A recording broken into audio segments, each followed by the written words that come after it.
Okay, good morning, boys. So, we're gonna pick up where we left off on Friday, and remember, I just want to remind you, we're working off the punctuation worksheet, so please take that out. Remember, I said to you that the punctuation on the first page and on the second page is for your own revision, as well as the figures of speech. These are all the punctuation and the figures of speech we did last year, so you should be familiar with them. They are for your revision for our upcoming test that we will hopefully write next week when we go back in person. If we go back in person, we don't know yet. So we're going to do a quick recap of what we did on Friday. It was pretty fun. I quite enjoyed that lesson. I don't know about you guys. But we spoke about connotations and we looked at different types of connotations. And I left you with some work to do at the end where you had to write adjectives of connotations based on the words that were provided for you.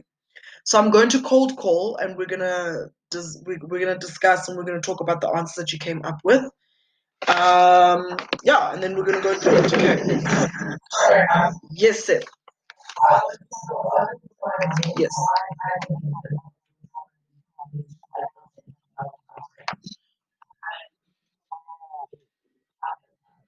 Did I not put it on Google Classroom for you?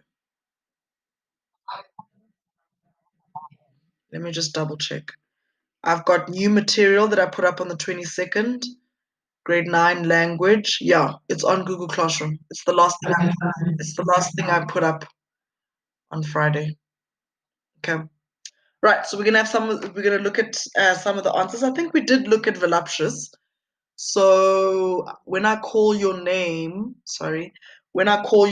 you're gonna give me the connotations for the word. So flattery. Let's start with Michael F. Elphick. Flattery. Connotations.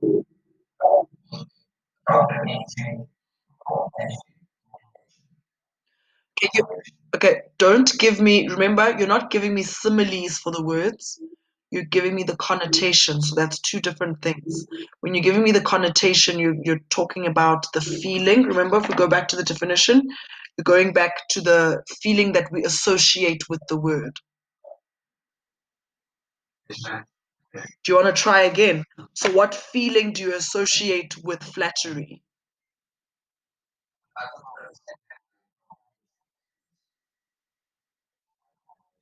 But to compliment is to flatter. Can someone else try? Siabong, do you want to try for us? Yes.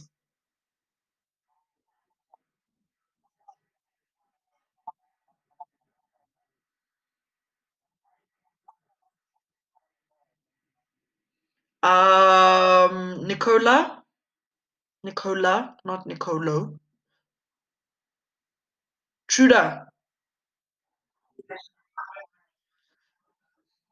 Did anyone fill this one in, guys? Okay, try for me, Elliot. Okay, why? Okay, why?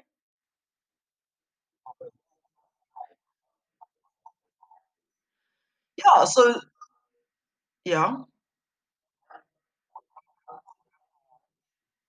Mm, the associated feeling, that's not a feeling. So if it's so for me, like flattery can be too much. Okay. So when someone's like, "Oh, you're so beautiful." Okay. Mudua, what were you gonna say? Seductive. Okay. Because usually when we flatter, also we're saying like sexy things. Oh my gosh, you're so sexy, and you're so this, and you're so that. Someone's hands up, but it's not the associated feeling. Oliver, why? I like that. Why?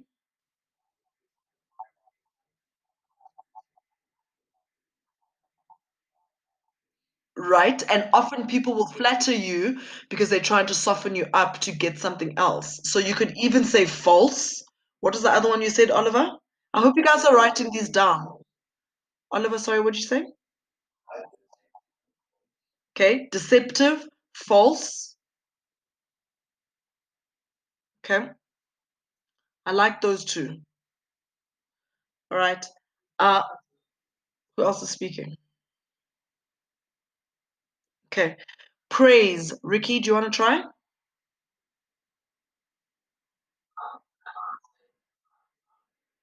Love. Loved. Okay. Why would you say that? I don't disagree with you. I agree with you, but I want to hear your reasoning. You normally praise someone that you love, right? Okay. What else? Seth, do you want to try? Praise? Yeah, Samuel? Admiration is still not like a feeling for me. Um, hmm. It's more like an adjective than a. We need to find a better word for admiration. Maybe like. hmm, I can't think of anything besides positive. It's crazy. Seth, do you want to try?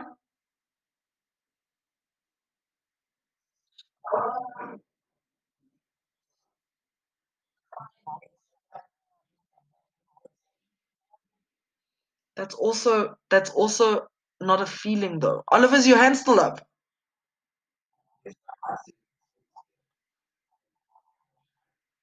Okay, that's more.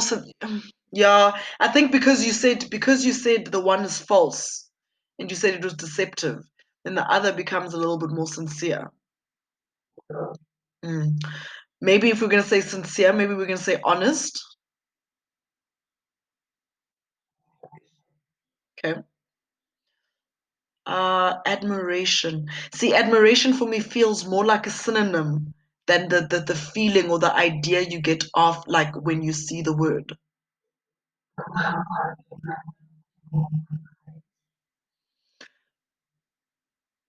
It's not necessarily like it's a feeling or like an idea that you get. Admiration is just another word that you can replace praise with. Do you know what I mean? You can't you can't take praise away and replace it with sincere, for example. But you can take away praise and replace it with admiration. Maybe if you admire some pride, to be proud of someone, because if you're proud of them, then you admire, then you praise them. So it's write down pride. Woo! We're about to get sexist now. Let's go with which? Keanu?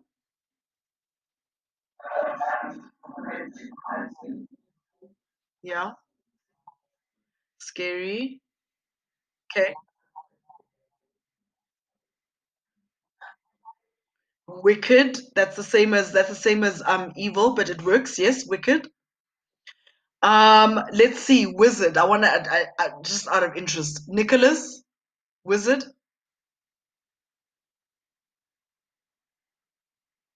Nicholas Dalport.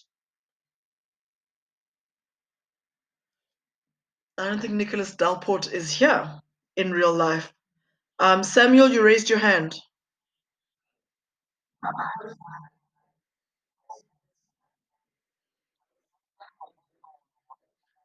For sure. So give me the words. Resourceful. Oh. This is why before we did this one, I was like, oh, it's about to get sexist. Resourceful, cool. A wizard is cool, right? Mysterious. Mudiwa, you had your hand up. Wise. Oh, guys, are you seeing what I'm seeing? So for the woman, it's all these negative words to describe a witch. But with the wizard, it's all these positive things to describe him. No, no, I'm not saying it's you at all. And A witch is, if you think about it, if you really think about it, Levi, a witch and a wizard, don't they do the same thing? Don't they cast spells? Hold on. Don't, no, hold on. Do they not cast, they both cast spells, they all make potion, they both make potion, yet the one is perceived in a positive light and the other one is perceived in an evil light.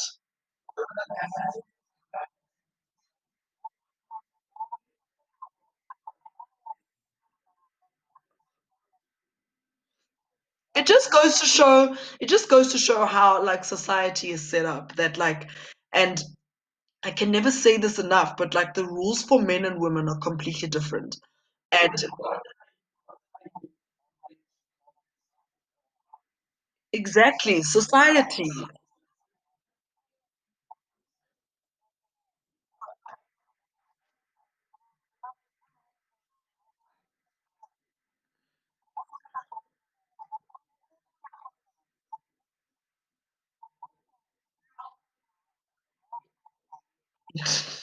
Okay.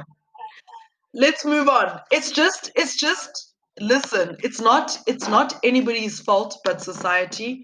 And this has become like a general belief system in society that even like don't get too defensive as boys, because even as a woman, when I look at witch and wizard, I think of positive and negative. When I think of a witch, I think of the negative stuff, and when I think of a wizard, I think of Gandalf, who's wise and he's the good guy, and he deals with magic. You know what I mean? So I'm as much a part of society as you guys are. So this isn't a us against. It's not a you against me thing. Like I'm also guilty of this. Okay. Let's look at confident and arrogant. Connor, Mackenzie, can you do confident for us?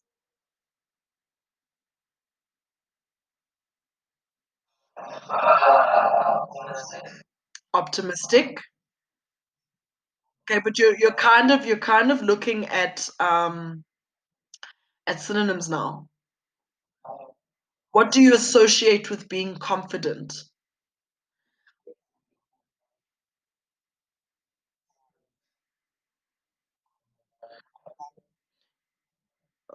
So what would a positive person be like? So think of someone who's very confident. Yeah.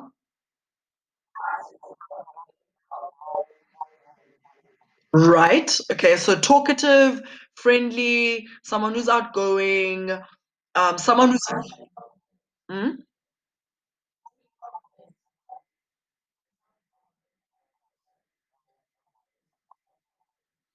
But confident is the description, is an adjective, and confidence is the noun, is the abstract noun. They're not different to each other.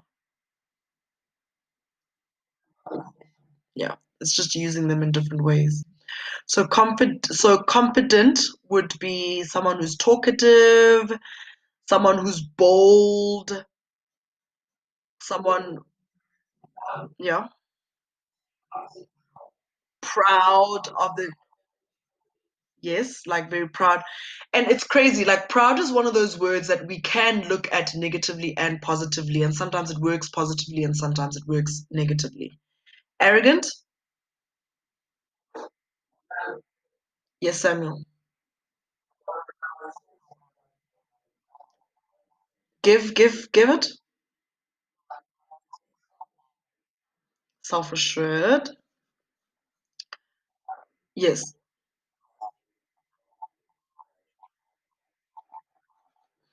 Strong, admirable, and likable. Okay, let's go on to arrogant.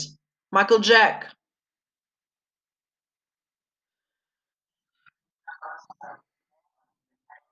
Mean. I like that. Angry. Okay. For me, I would put and this is where again positive and negative. Proud would be like a negative one, like but like proud in a bad way. And I would even say someone here said talkative. I would have said not that I wouldn't put it for confidence. I would also put it for arrogance, and I would say like too talkative.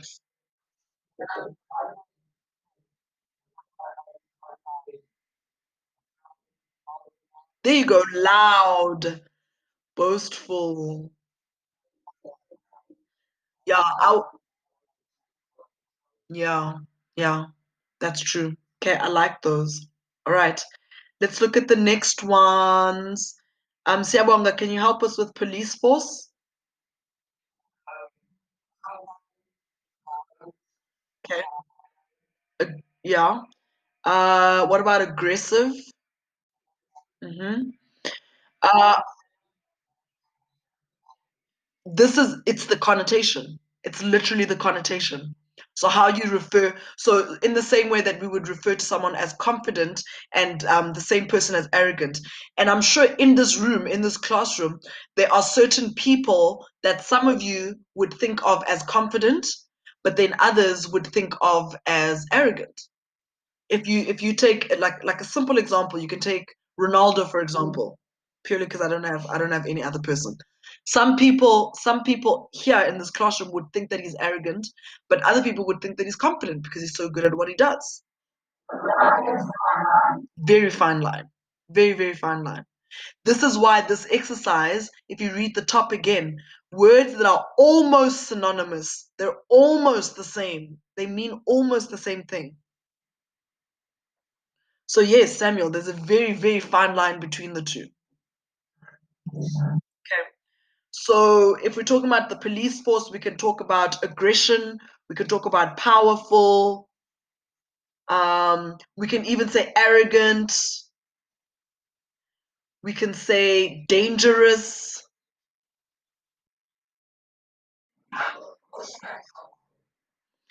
Okay, so for me, I wouldn't put that for police force. I would put it for police service. I would put helpful for police service because it's in the name. They are here to serve us, to help us. So I would say helpful, I would say protective for police service, protective. Do you understand? So reliable, thank you, Nicolo. So this is what I'm saying. Remember on Friday we spoke about it's our experience that determines our connotation. And remember, we spoke about a mother, and people were like kind, caring, helpful, and then one of you said strict, which was a negative thing about the mother. So definitely, but again, Keanu, that depends on our experiences of strict. Do you understand? Strict can be putting an early curfew.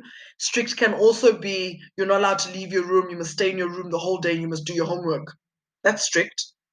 You can't game. You can't anything. You have to just do schoolwork. So again, the word, like all words, are so associated with our experience to it. And so even a writer, when they choose different words, you have to consider all of those things. How can this word be construed as negative and how can it be construed as positive? Do you understand? Okay. Right. Then there's childlike and childish. Levi, can you help us with childlike?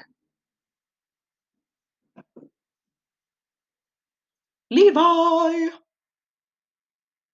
Seth has his hand up while Levi is coming to the party. Seth.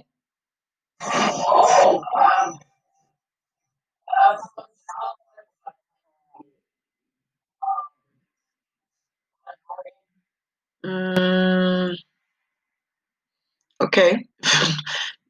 No, no, not childlike. Not childlike. Ross, do you want to try?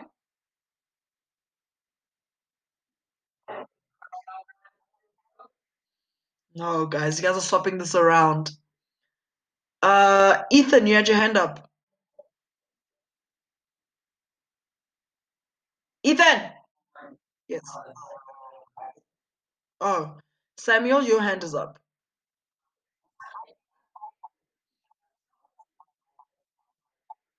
Yeah, right. So playful, like kids like to play.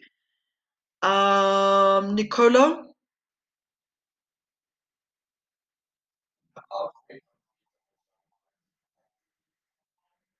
Hold on, hold on, hold on.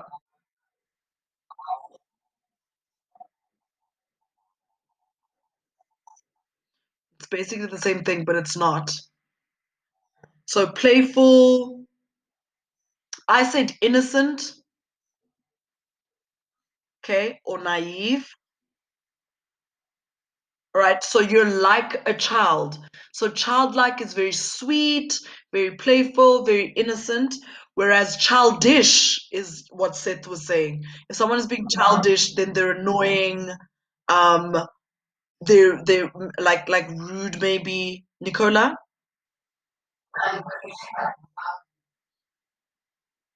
Um, I think what you mean is naive. Like very yes. So I would say naive. Naive instead of young. Because child is young. Okay. Right. So childlike, I would say naive, gullible. We know what gullible means, right? Do you guys know what gullible means? Okay, you believe things very easily. Okay. So childish, I would say, is annoying, immature. Yeah. Okay. Wow. Okay, last one. Soulmate and significant other.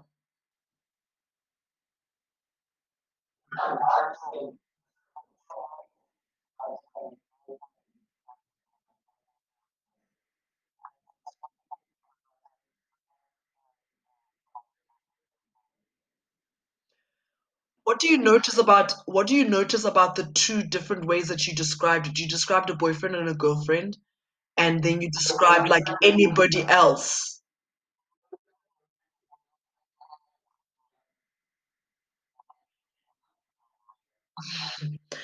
Does someone else want to try?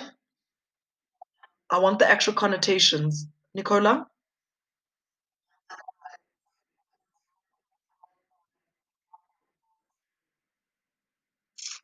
Or more clinical, don't you think? Like for me, it doesn't feel very romantic to call someone your significant other. Oliver?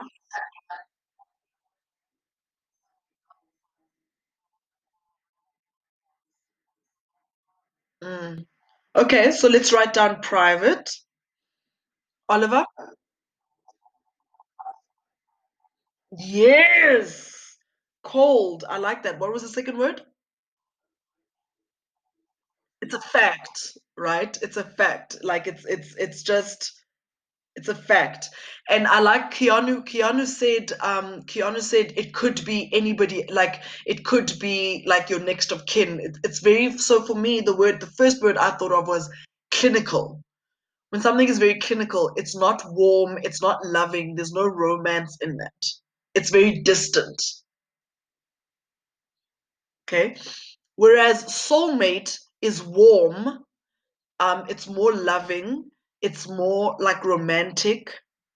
You guys writing these down? So if I called you, and it's a lot more romantic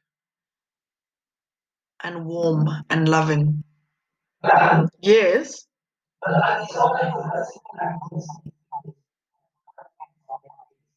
Yeah, but some people are with their soulmate. So soulmate doesn't necessarily mean that I haven't met that person yet. I could be with my soulmate now. Yeah, yeah, but not necessarily. But there's still a romance. Like I could have not met my significant other either. So that could also be distant. Do you know what I mean? Okay. Right, we've got 10 minutes to move on. Next page on the pack. Okay. Implied meaning. Please always remember, especially because you guys are going to grow up to be men, Please remember that a lot of the time, connotation is about what is implied. Okay? Just because you didn't say that exact thing doesn't mean that for example, a lot of times when they talk about girlfriends and boyfriends, for example, they'll say if a boy doesn't talk to you, it's because he doesn't want to talk to you. If a boy doesn't ask you out on a date, it's because he doesn't want to ask you out on a date. No matter how shy a boy is or a girl is, if they really, really want to go on a date with you, they'll ask you. Like, it's that simple. So implied meaning is always about what you said and what the deeper meaning is beneath all of that. Okay? So for example, if I come to school, let's say for maybe if we come back to school next week and I get to school and Michael Jack says, "Yes, ma'am, maybe you shouldn't wear that dress again." That's all he said. Maybe you shouldn't wear that dress again. And I say, "Oh, so you think I'm ugly?" And Michael Jack goes, "I didn't say you're ugly. I just said maybe don't wear that dress." Maybe he meant that the dress isn't very nice, or the dress is too short, or whatever it is that may be wrong with the dress, right? But I've already decided that he thinks I'm ugly and he thinks I'm fat. Okay. So when we're talking about implied meaning, we're talking about the deeper meaning that could be meant when you say one thing. Implied meaning is not only communicated through the words you choose, but also in the way you write those words, or when we're talking in the way that you say those words. Implied meaning is there. Okay. If you receive a text written entirely in capital letters, you would assume that the sender was shouting. So the English teacher in me, guys, when I read a tweet or a message that's written in caps, I'm like, why are you shouting? Why is this person shouting at me? Because it's written in all caps. Okay. If words are underlined, you assume that they are important. So if I underline something or if I make it in bold, it's because those words are important and I want them to stick out. I hope that you're highlighting this, that capital letter, assume that you are shouting. When you underline, you assume that they are important. That's why you underline and highlight when we're taking notes. Okay. So in the last 7 minutes of the period, okay, I want you to do the fonts. So you're going to look at the fonts and you're going to think about the words so let's do the first one together. So if you look at the word bank, which do you think is the most appropriate way to write the word bank? Ryan Andrews, which one do you think is the most appropriate way to write the word bank? Okay, why? You're not wrong.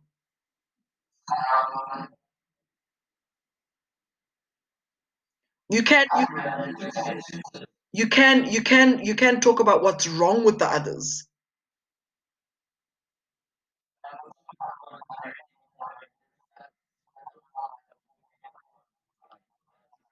Exactly. That's not very inviting for us to go into a bank.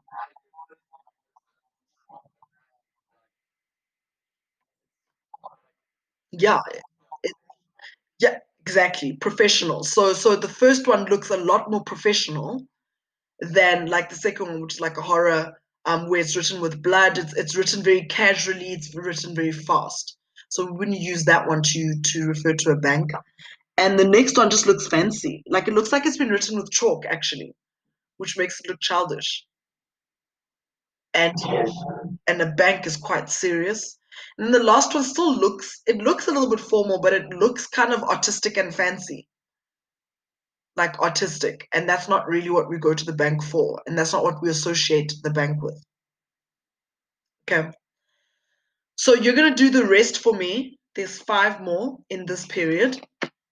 And then for homework, you'll do the connotations of the following words on the next page. Okay. Does that make sense?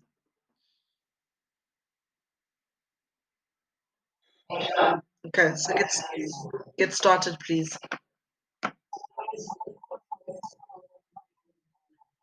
Yeah, and maybe just write down, like scribble down the reason next to you circling it. You're allowed to write in these books.